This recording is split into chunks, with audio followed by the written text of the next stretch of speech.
The fire started in the electrical room on the third floor, but within minutes it had spread through the building's ventilation system like a living thing.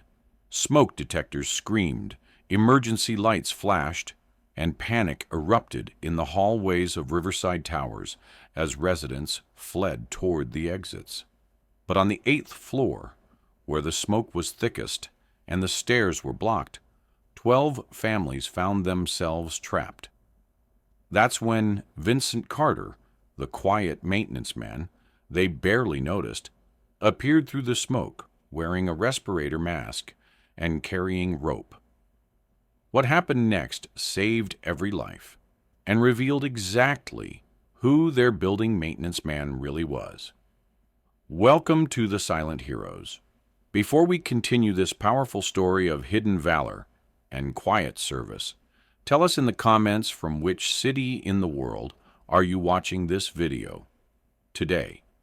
And if you believe stories like this deserve to be heard, hit that subscribe button to support the channel.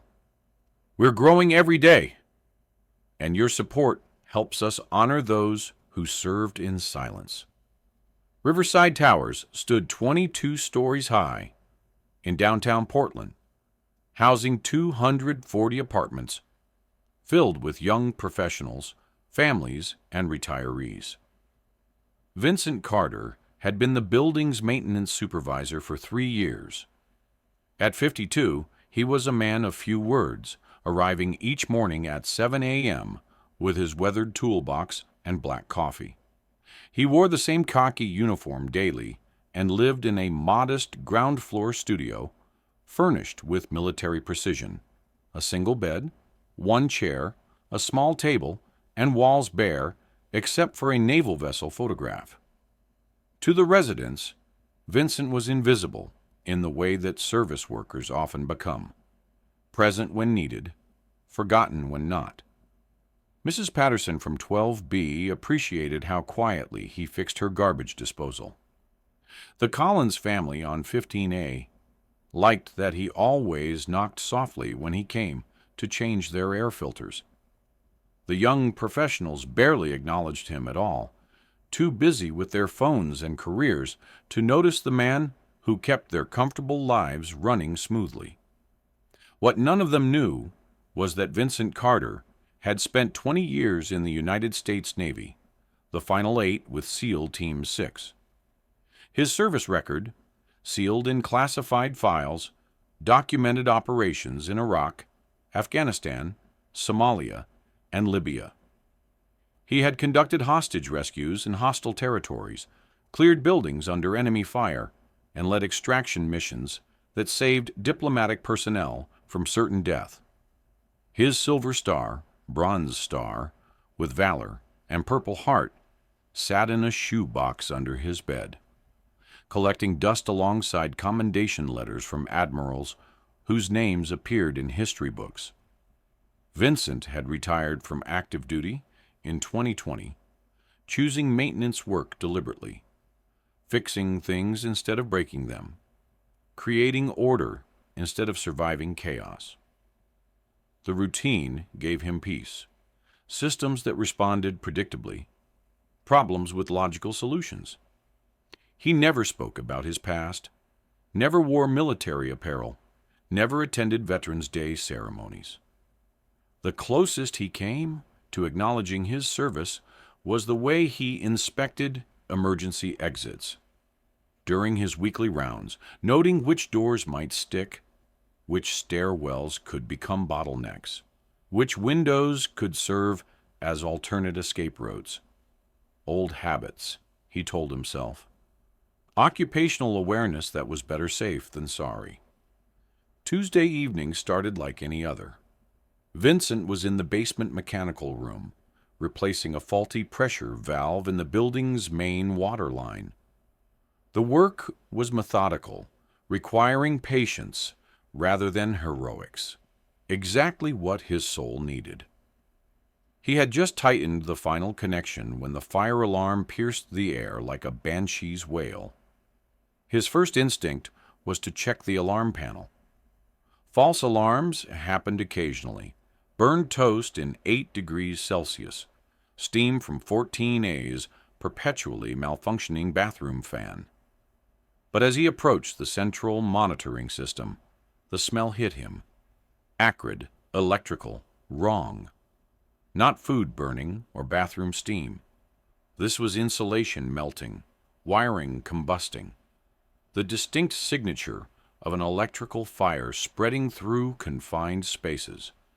The panel showed the source, 3rd floor, electrical room. Vincent's training kicked in immediately. He didn't run toward the nearest exit like civilian instinct demanded. Instead, he moved to the building's emergency supply closet, where he kept equipment that went far beyond standard maintenance tools. Among the spare filters and cleaning supplies, Vincent retrieved a military-grade respirator mask, emergency rope rated for 300 pounds, and a tactical flashlight bright enough to cut through smoke. As he geared up, his mind automatically shifted into operational mode.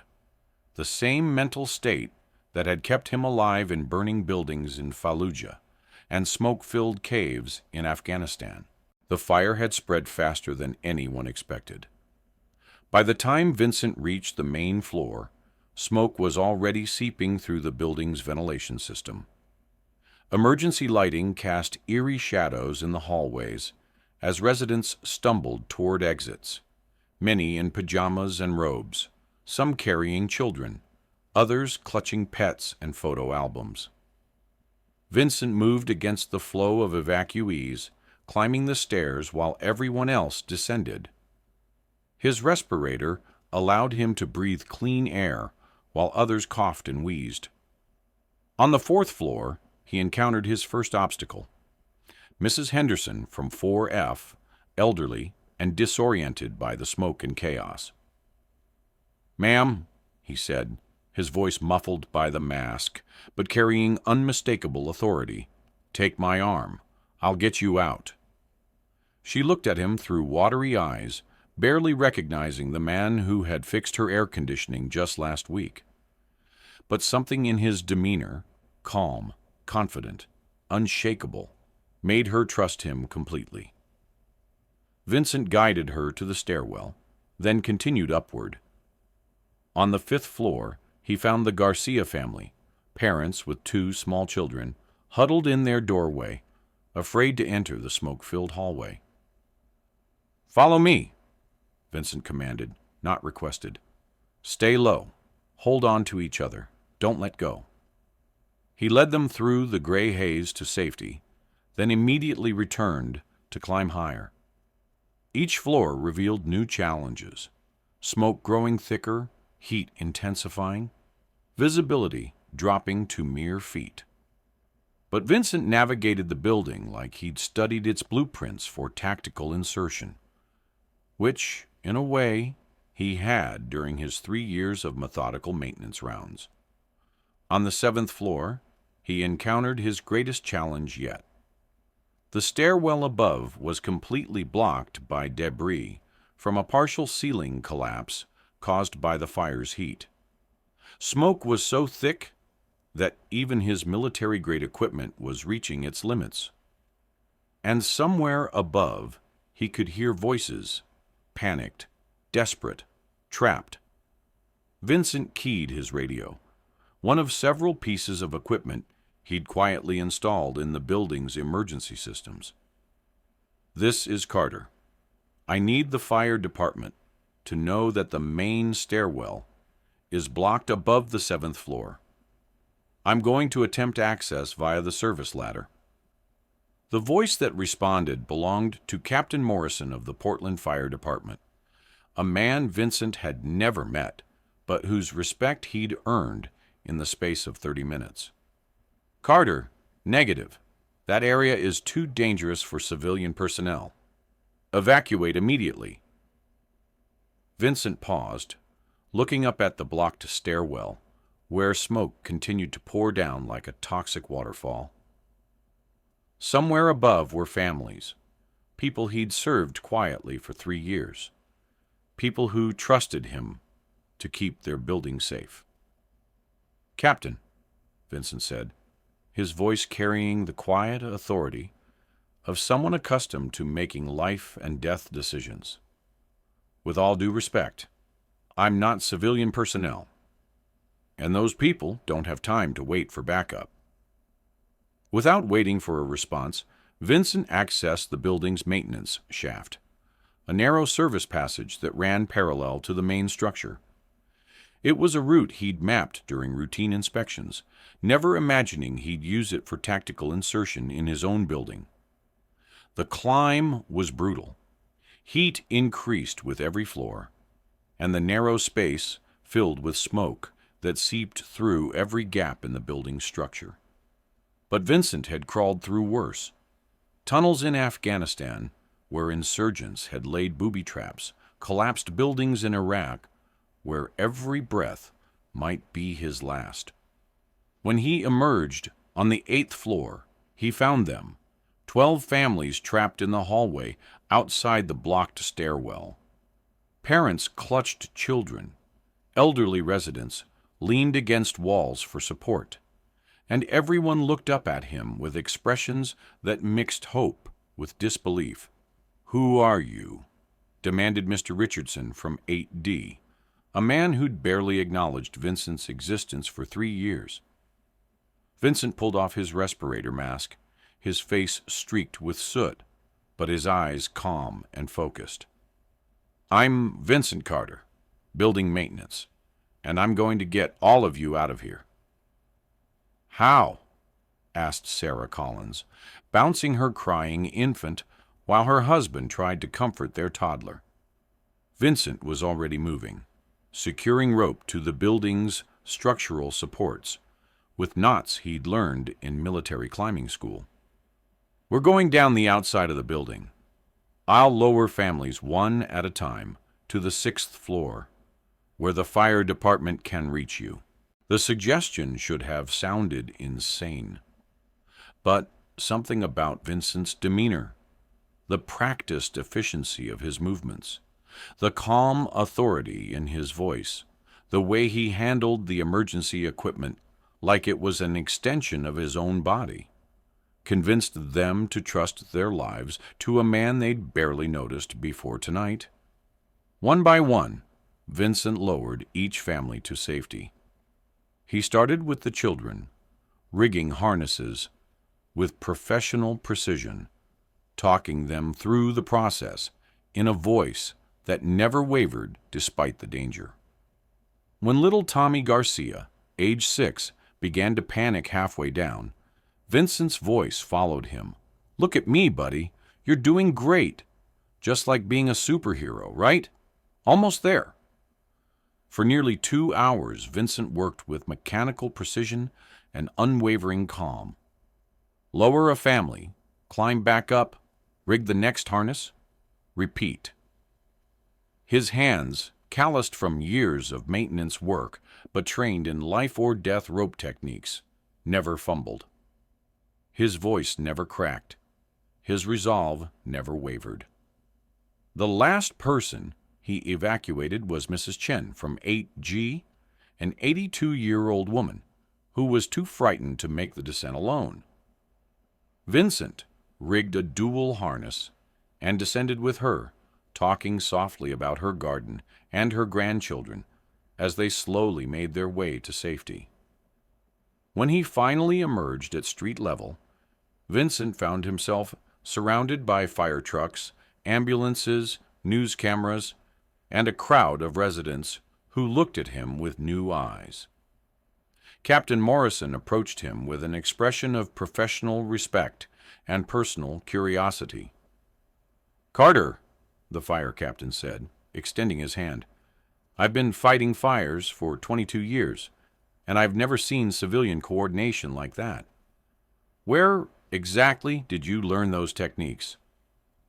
Vincent accepted the handshake with his characteristic quiet demeanor. "Navy," he said simply. "What rate?" Morrison pressed, recognizing military bearing when he saw it. For the first time in 3 years, Vincent spoke about his past. "Special Operations, SEAL Team 6. The crowd of residents overheard, and a murmur spread through the group. These were people who'd passed him in hallways without a second glance, who'd thanked him politely for fixing their appliances, who'd never imagined that their building maintenance man was a decorated combat veteran. Mrs. Patterson from 12B approached with tears in her eyes. "Vincent, we had no idea. You saved everyone." Vincent looked around at the faces surrounding him, residents he'd served quietly for 3 years, many of whom were learning his last name for the first time. "I was just doing my job," he said. "No," said Sarah Collins, still holding her infant son. "Tonight, you did something extraordinary." Later, after the interviews with investigators and the media attention died down, Vincent returned to his studio apartment. On his small table sat a letter that had been slipped under his door. Inside, he found something that made his stoic composure finally crack: a petition signed by every resident of Riverside Towers, requesting that the building's management recognize Vincent Carter not just as their maintenance supervisor, but as their guardian. 3 weeks after the fire, the building held a ceremony in the renovated lobby. Vincent tried to decline, but Mrs. Patterson and the other residents wouldn't hear of it. As he stood before the assembled crowd, wearing his dress uniform for the first time in years, Vincent finally allowed himself to accept what he had been running from. "For 20 years, he said, his voice carrying clearly through the lobby, "I served my country in places most of you will never hear about. When I came home, I thought my service was over. But standing here tonight, looking at your faces, I realize that service never really ends. It just finds new forms." He gestured around the rebuilt lobby, where children played safely and families gathered in comfort. "This building isn't just where I work. It's home, and home is worth protecting." Captain Morrison stepped forward and presented Vincent with a commendation from the Portland Fire Department. But the moment that mattered most came when 6-year-old Tommy Garcia approached with a drawing he'd made. A stick figure with a cape labeled Super Vincent. "You saved my family," Tommy said with the seriousness only children can muster. "You're a real hero." Vincent knelt down to Tommy's level, accepting the drawing with hands that had once defused bombs and now changed light bulbs with equal precision. "Heroes come in all shapes, Tommy. Sometimes they wear uniforms. Sometimes they wear tool belts. The important thing is showing up when people need you." As the ceremony concluded and residents returned to their apartments, Vincent remained in the lobby for a few quiet moments. The building hummed around him with the sounds of normal life.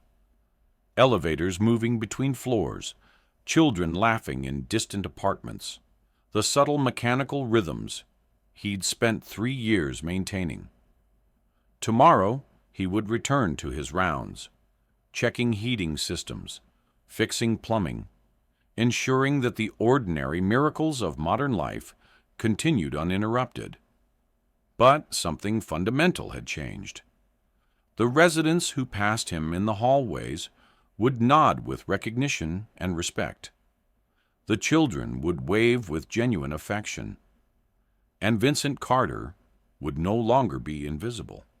Some heroes charge into battle with weapons drawn and orders shouting.